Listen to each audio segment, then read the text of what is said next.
Si on traitait la Terre avec respect, est-ce qu'on lui ferait du mal? Si on traitait vraiment la Terre avec respect, est-ce qu'on tolérerait vraiment un tel niveau de pollution et de contamination qu'on tolère actuellement? Si on pensait vraiment à nos enfants avec respect et avec une sainte responsabilité envers les générations futures, est-ce qu'on tolérerait certaines choses qu'on tolère aujourd'hui? Si on pensait vraiment aux démunis, est-ce qu'on tolérerait certaines de ces choses en matière de pollution et autres, et qu'il y ait plus de dégradation de l'environnement dans les quartiers défavorisés que nulle part ailleurs?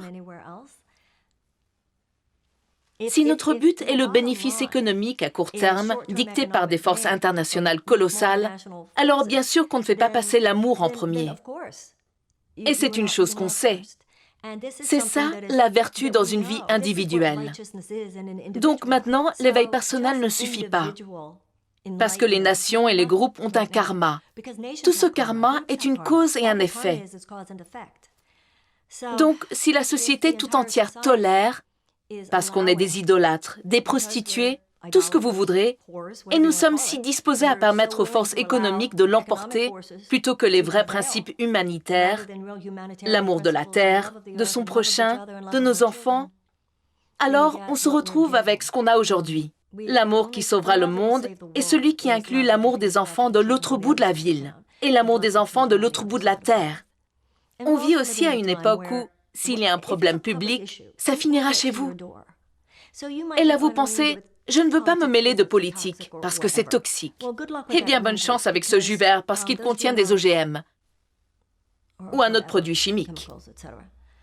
Donc, si on veut vraiment tous guérir, il ne faut pas juste penser à la guérison de nos corps, alors que toute la société est malade. D'abord, cette histoire d'amour de soi va trop loin. Depuis quand on est passé de l'amour du prochain à l'amour de soi? Mais qu'est-ce qui s'est passé enfin? C'est quoi ce cliché « aimez-vous, aimez-vous » On ne peut pas s'aimer sans aimer les autres. C'est vrai que c'est aussi difficile d'aimer les autres que s'aimer soi-même. Mais cette idée que je vais m'aimer moi-même, puis tourner mon attention vers l'extérieur, d'une part, d'un point de vue spirituel, vous n'êtes plus que vous. Si je n'aime que moi-même, moi ici, par définition, ce n'est pas l'esprit entier. Par définition, ce n'est pas l'Esprit Saint. Parce que l'esprit entier est un esprit dans lequel, en prolongeant l'amour vers vous, je fais l'expérience de mon être là où je suis la plus guérie et la plus entière. C'est le tout premier point. Donc, cette idée que l'amour de soi serait la réponse, j'adore la façon dont le bon vieil égoïsme a été rebaptisé « soin de soi ». Il faut donc faire très attention, parce que même les soi-disant principes spirituels peuvent être déformés. Je pense que la méditation, quand on se réveille le matin, pour la plupart, on se réveille et on vit dans un monde où on est constamment bombardé par un déferlement de futilité absolue. Il faut, si vous voulez vivre une vie guérie, ça implique un choix de mode de vie. Quand on se lève le matin, on prend une douche ou un bain parce qu'on ne veut pas emmener la saleté d'hier avec nous. Mais si je me lève le matin et que j'allume la télé, la radio ou l'ordinateur, ou que je lis le journal et que j'absorbe tout le stress du monde, alors je peux nettoyer mon corps, mais mon esprit est toujours trop stressé.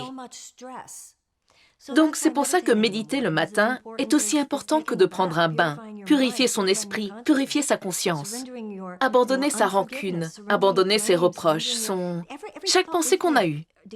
Avez-vous béni cette personne ou l'avez-vous blâmée? Avez-vous d'abord vu ce qui est bon ou ce qui ne va pas en elle? Est-ce que vous avez essayé de faire suivre à quelqu'un la voie que vous lui avez tracée ou avez-vous permis aux gens d'être?